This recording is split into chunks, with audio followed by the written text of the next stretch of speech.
I'm glad you're joining us on Radio Free Georgia's In Tune to Nature program. I'm host Carrie Freeman, coming to you from Atlanta in February of 2022. And today we're going to be talking about the beef industry and one of its multiple roles in causing extinction of species. Specifically, we're talking about cattle grazing and the massive issues that wild animals and their habitats face due to government policies enabling cattle grazing on so many hundreds of millions of acres of publicly owned land across the Western United States. Their Center for Biological Diversity is one nonprofit trying to fight the beef industry lobby's destructive stranglehold on Western public lands policies. To tell us about this is Chris Bugby, the Southwest Conservation Advocate at the Center for Biological Diversity. Let me introduce them. The Center for Biological Diversity is a nonprofit where they believe that the welfare of human beings is deeply linked to nature, to the existence in our world of a vast diversity of wild animals and plants. They want those who come after us to inherit a world where the wild is still alive. The center works through science, law, and creative media with a focus on protecting the lands, waters, and climate that species need to survive. Their website is biologicaldiversity.org. Our guest today is the center's Southwest Conservation Advocate, Chris Bugby. Chris is a field ecologist who specializes in wildlife conservation. He's worked with the diversity of species across a wide range of ecosystems, from crocodilians and pythons in the Everglades to large mammals like bears and wild cats. Prior to joining the center, Chris conducted research on borderlands wildlife, including endangered jaguars and ocelots. He holds a bachelor's degree in biology from St. Lawrence University and a master's degree in interdisciplinary ecology with a focus on wildlife conservation from the University of Florida. Welcome, Chris. Thanks for having me. Chris, I read an article that you wrote on cattle grazing, and I was inspired by your passion in outlining the problems that it's causing for native plants and animals in the Western United States. Can you set the stage for us? Because maybe people don't really understand the issue at all, explaining how pervasive cattle grazing is on public lands out west and why that poses a problem for ecosystem health. Sure. Yeah. A lot of people don't know this, but growing beef cattle is the top commercial use of public land in the West. So when I say public land, this is national forests, national monuments. These are lands that are owned by all of us, anybody who pays taxes. Yeah. And unfortunately, these lands are being managed primarily for the benefit of livestock ranchers, which is a private industry for private profit. And it's a widespread problem. Between the Bureau of Land Management and the U.S. Forest Service, about 230 million acres of public land across the West are being grazed by cattle, which is a non-native species. Wow. So this is pretty common, especially so it's not so much like in our national parks and stuff. We don't see it, the kind of places that a lot of us do recreation. And some of us have recreation in national forest land, but the Bureau of Land Management lands and some of the national forests are the lands where this tends to happen. Yes, it's ubiquitous. Okay. 97% is grazing allotments. Yeah. And why is that? So, we could say okay, so they're allowing some cows onto this land, people might think, well, that's fine, quote unquote, nobody's using it, meaning, although other species are using it. But why does it cause a problem to have all these cows, in these conservation areas? Well, in the Southwest where I work, grazing has been implicated in numerous species declines, and it's recognized by U.S. Fish and Wildlife Service as an ongoing central threat to many imperiled species. There's more publications in the literature that discuss grazing as a threat to Western riparian ecosystems than any other single threat. And having conducted extensive field surveys with the center, I can tell you firsthand that cattle damage is shockingly severe and pervasive, and protections given to our imperiled fauna are completely inadequate. And what is it exactly? Is it that their hooves, their hooves are damaging things, or because they're out there trying to kind of graze and like they're trying to fend for themselves and eat, that they're eating too much of the plants that other animals need, or like what is the problem actually? Yeah, I guess you could say my jurisdiction with the center is addressing livestock grazing in riparian areas. So these are narrow ribbons of lush green vegetation that occurs along streams and rivers throughout the Okay. Southwest.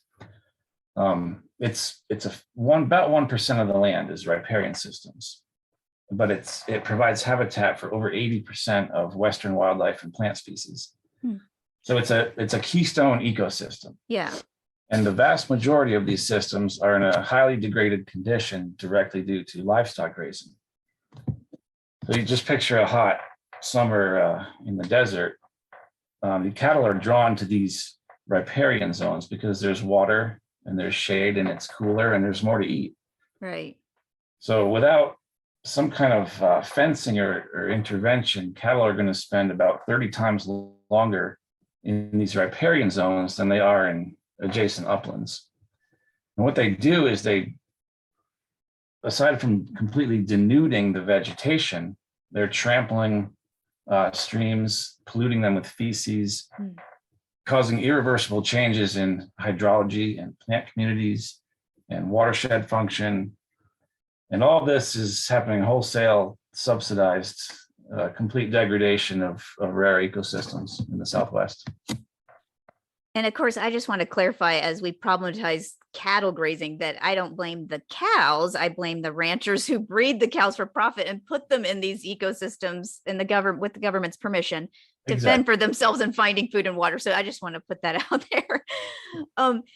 So Chris, in terms of the damage that's being done, can you tell us about one or two animal species, maybe who live in your southwestern region, who are struggling to survive due to the constant presence of domesticated cows in their home ecosystems? Yeah, I'm focused on, there's several fish species, amphibians, reptiles. One of my main focuses now is the western yellow-billed cuckoo. This is a bird that, yes, this is a bird that comes into Arizona to breed throughout the West, but they've declined dramatically in recent decades due to loss of habitat. And the habitat that they need is cottonwood willow riparian forest. And of all the cottonwood willow forests that we have about 1% left. It's actually the rarest forest type in North America. Wow. And much of this is caused directly by cattle grazing.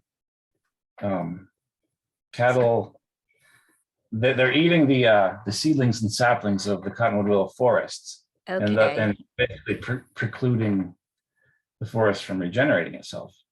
So after decades, what you're left with is a lot of old trees and no new trees to replace those old ones. And in time, the old ones die and the forest is gone. And so when the birds, those cuckoo birds are kind of flying into that area where they've always relied on the tree cover and the habitat to do their breeding, they can't find it, or there's not enough space. Yeah, it's mostly disappeared from what it once was already. Does that is that threatening the species, that bird species, in terms of their ability to remain on the planet? Or are they trying to find some other place to go? Or there is some indication that they're adapting to other forest types like mesquite bosques. We know that they use that here in southern Arizona and also northern Mexico. Yeah. Even in those systems, we have the same problem. When there's cows on the landscape, they are precluding forest regeneration. Right, because this is so pervasive, the cattle grazing everywhere, and especially in the riparian zones, that animals who need to gravitate to riparian zones can't find a nearby one either. That isn't degraded. I see what you're saying. Yeah, they're becoming smaller in size and more intermittent across the landscape. Yeah, and go ahead. Completely deficient in understory plants as well. Yeah, which has a whole nother cascade of effects for the ecosystem. And I know that there are some political reasons that explain why this ecologically destructive policy persists of government agencies selling cheap grazing rights to ranchers to use our public lands to help their business profit. It's basically a kind of corporate subsidy that taxpayers have been paying for. Can you explain how the undue government influence of the beef industry lobbying efforts, if that's what it is, has been thwarting the government duty to promote the common good and protect ecosystems? Yeah, the ranchers have always been deeply embedded into politics out here. Most people would be surprised when I say that conservation is not the priority of federal land management agencies. Really, the disappointing truth is that the land management agencies they blatantly prioritize livestock over wildlife. And they'll, for example, just fence off a tiny slice of the ecosystem for wildlife and literally leave the rest for the cows. So they're like creating, okay, they're fencing in a way, fencing in the wildlife to Yeah, make that's a good way room to for put it. cows. Like it's like creating a canned hunt or a zoo or something almost. That's strange. Yeah, and you know, we have these little postage stamp places where grazing has been excluded, sometimes for decades, and the habitat looks great. Yeah, Everything comes back, and that's the best part about the riparian system, is that it is resilient. It can come back yeah. as long as we are able to remove that stressor of non-native cows. And I noticed in your article, you were mentioning the term greenwashing to describe the facade that's created by the beef industry's shallow attempts to restore ecosystem health, or by the practice of so-called like holistic grazing or planned grazing. So they act like, I guess there's some recognition like, oh, cattle grazing is causing ecological problems. So then is the government, land agencies, and the ranching industry just saying, oh, okay, so we're resolving this. Don't worry. We've got better grazing we're doing now. And so they make it seem like it's not a problem anymore. Yeah, I will say that it's better than it was decades ago, but it's still way off the mark. Right. Because if their main incentive at the Fish and Wildlife Service is really not to protect fish and wildlife, that's a problem. Like that's a core problem. The baseline that they use really is the worst chapters of grazing in history. And we see that a lot. Oh, it's better than it was. Oh, Okay. But it was terrible. I Yeah. see. Right. Because hasn't this been going on? I mean, I don't know how long this has been going on, but it seems like definitely my lifetime, and I'm 50 now. I mean, I don't know. I mean, this isn't a new problem. No. Cattle came with Western expansion. So it's, in some places it's been hundreds of years already. It's nothing new. Yeah. And so I don't know if is it just the beef industry lobby, or I don't know if why do they have such a stranglehold? Aren't there why don't the environmental groups or other citizens get more of a say in these land management policies? Well, that's what we're trying to do. The center we've given ourselves a seat at the table, but still, the agencies will consult with the ranchers behind closed doors before they're making their management decisions. So they have all this undue influence, and they're like, they are paying, like they're paying to graze, but it's also like really inexpensive, isn't it? They're paying almost nothing. Almost nothing. Okay. Almost nothing. The price of one cow and calf pair for a month is less than a can of dog food. Although these are probably the same people that don't like socialized medicine or socialized anything, but then they're taking all this money from the taxpayer money. That's exactly. This industry only survives because of the hundreds of millions of dollars in subsidies that it receives, and that comes from us, the taxpayers. Right. So we're paying for this destructiveness. Public lands grazing does not pay for itself. It's a money sink. Right. And without these subsidies and these government handouts and miles and miles of irrigated water to turn a profit, this whole industry would fold. we've spent as taxpayers more than $1 billion over the past decade Oh, so that ranchers can do this to our environment. yeah, all for a food source that is also not necessary and causes a series of other environmental problems too, including climate change. Well, in Western lands, ranching only represents about less than 2% of the total beef industry of the country. Mm. So even if we got rid of it completely, it wouldn't even change the price of beef. Because so much of it is the cattle feedlots in other areas instead of Right, this, exactly. or on private land or something. Yeah, the ranching in the Western states is almost negligible. Yeah. The environmental damage is absolutely catastrophic. Yeah, everything's out of sync. If you're just joining us on Radio Free Georgia, this is In Tune to Nature, and I'm host Carrie Freeman, talking about the ways we can protect the wild animals and plants who live on publicly owned lands, whose lives are put at risk from the major ecological problems caused by the beef industry being permitted to continually graze cows on our public land, an unhealthy practice that is rampant across millions of acres of Western United States. We're talking with Chris Bugbee, the Southwest Conservation Advocate at the Center for Biological Diversity. Their website is biologicaldiversity.org. Chris, I understand that the Center for Biological Diversity has been working on solutions and has had some recent achievements in protecting specific ecosystems from cattle grazing in the Southwest where you live. Can you summarize that for us? Yeah, we've recently negotiated agreements with the Forest Service and Fish and Wildlife to protect several national forests. Apache Sitgreaves, for example, Gila National Forest. We've just filed suit to address grazing on Agua Fria National Monument recently, as well as the Gila Box National Conservation Area and the San Pedro National Conservation Area. And there's more coming. So we're seeing, our ask is basically to keep cows out of wetlands and riparian areas. And that's basically what we get out of these settlements. That's what I was going to ask. When you said you signed an agreement with the National Forest Service for that one area, like what does the agreement entail? For now, we're getting fences and we're getting monitoring above and beyond what the agencies are normally doing. And just to back up a little bit, in North America, especially in the Southeast and in the Southwestern deserts, the extinction crisis is most prevalent in our freshwater systems. Okay. Our ultimate goal at the center is to end public lands ranching. I really don't believe it's the future of public lands.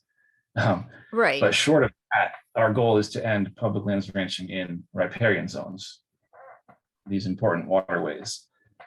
Now, do they sometimes, is the best you can get right now is like the agency or the Forest Service saying like, oh, okay, we'll put fences around here that keep the cows out of this area, versus saying we're going to expand the riparian zones where, or like, much put greater limits on ranching in whole areas. The best we're getting is fences right now. Okay. Yeah. And these are fences. Do they also, I don't know, fencing can be a problem also for multiple animals because they can keep cows out, but might also cause problems for other large animals. I don't know who need to get to the riparian zone. It's not the best solution, but right now it's almost like a triage approach. I mean, yeah. we've got to do something in the immediate future to safeguard these riparian zones. But that it's better than nothing. Right. It's better than the opposite, where you said that they're fencing off the the actual native wildlife in smaller areas to keep them away from the riparian zone where the cows prefer to be. Right. Well, Chris, for listeners who are interested in helping to stop the cattle industry's ecologically destructive stranglehold on Western public lands, what are some things that people can do? Well, I think people can, aside from their day-to-day decisions, eating less meat, being cognizant of their energy usage, driving the right cars, things like that. There is a public process that people can get involved with when it comes to land management. Right.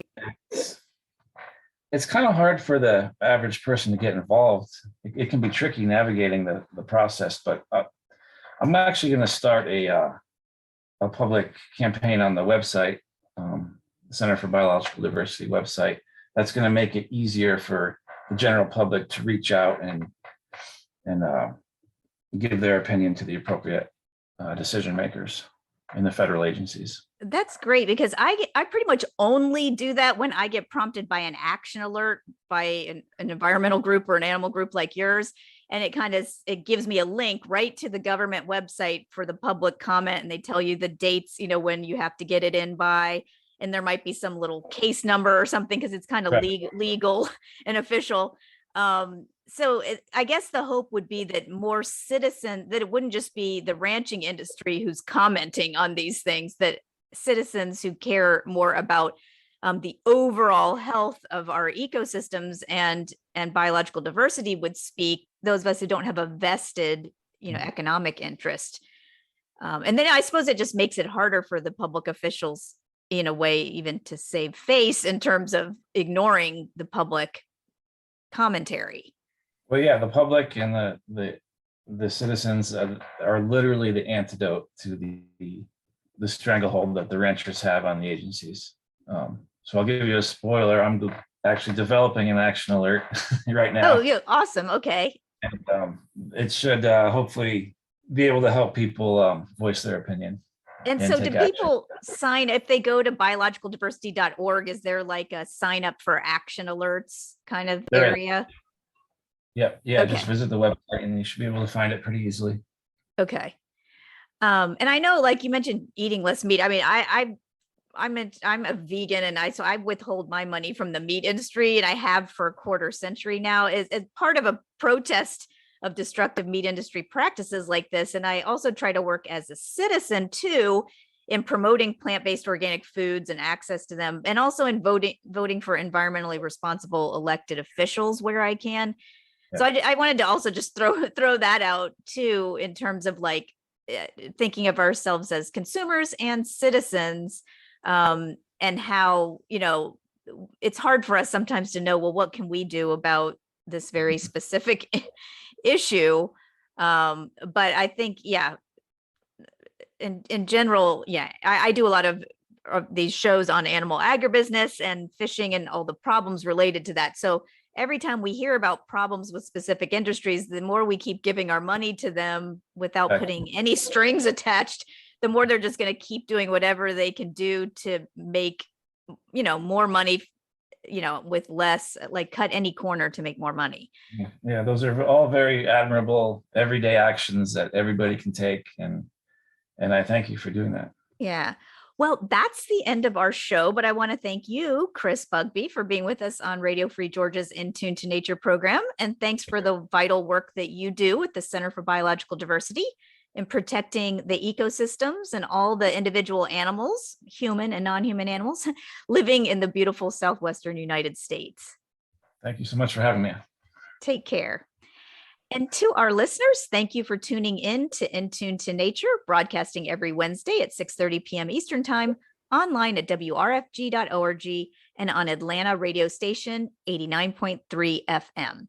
We post action items, news, and podcasts on the show's website, facebook.com/In Tune to Nature. The views and opinions expressed on this show do not necessarily reflect those of WRFG, its board, staff, or volunteers. I'm one of those volunteers. I'm host Carrie Freeman, asking you to please support independent, non-commercial media like Radio Free Georgia. And remember to take care of yourself and others, including other species. Thank you for listening. Cheers.